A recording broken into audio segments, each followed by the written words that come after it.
and welcome to this video series on Drupal. Now, Drupal is a Dutch word which means drop, as in water droplet. The name from the website was taken from the now defunct drop.org website, whose code slowly evolved into what is now Drupal. And the original writer of the program wanted to call the site Drop. It's a Dutch word for village, referring to its community aspects. But he made a typo when checking the domain name and thought it sounded better anyway. Thus we have the name Drupal. And Drupal is one of the top dogs in the CMS programs. CMS stands for Content Management Systems and is basically just another way of building a website. Now, CMS is more of a Web 2.0 version of website building because it allows your visitors to your website to help in building your site by adding content themselves. And some examples of CMS are Joomla, WordPress, and of course Drupal.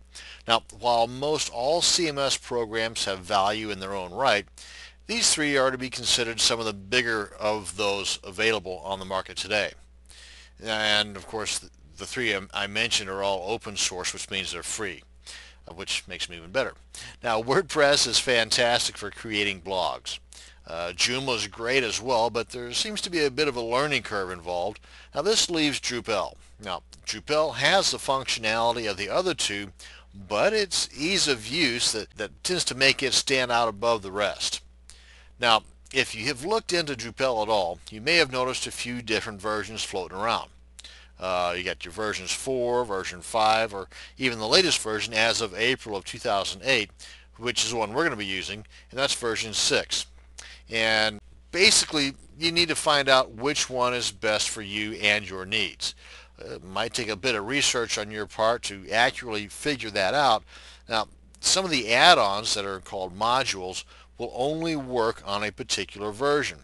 So if you've got a cool module that does exactly what you want, but it's only available for, say, version 5, then you may want to hold off on installing version 6 and go ahead with the version 5 install, and then of course keep an eye out for that module in version 6. By the way, version 7 is due out sometime early in 2009, and as history's kind of been showing over the past, they tend to come out with the new version right around the first of each year. So just a little forewarning there.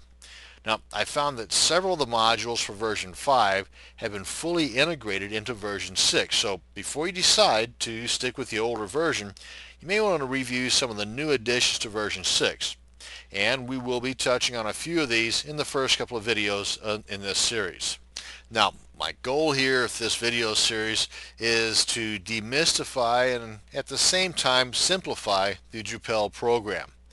My hope is that by the time you're finished watching these step-by-step videos, that you will be fully armed with all the tools needed to install, set up, and configure your Drupal site. Now, we got a lot to cover here, so let's go ahead and jump right on into this and get the ball rolling. Thank you much for watching, and I hope you enjoy these videos.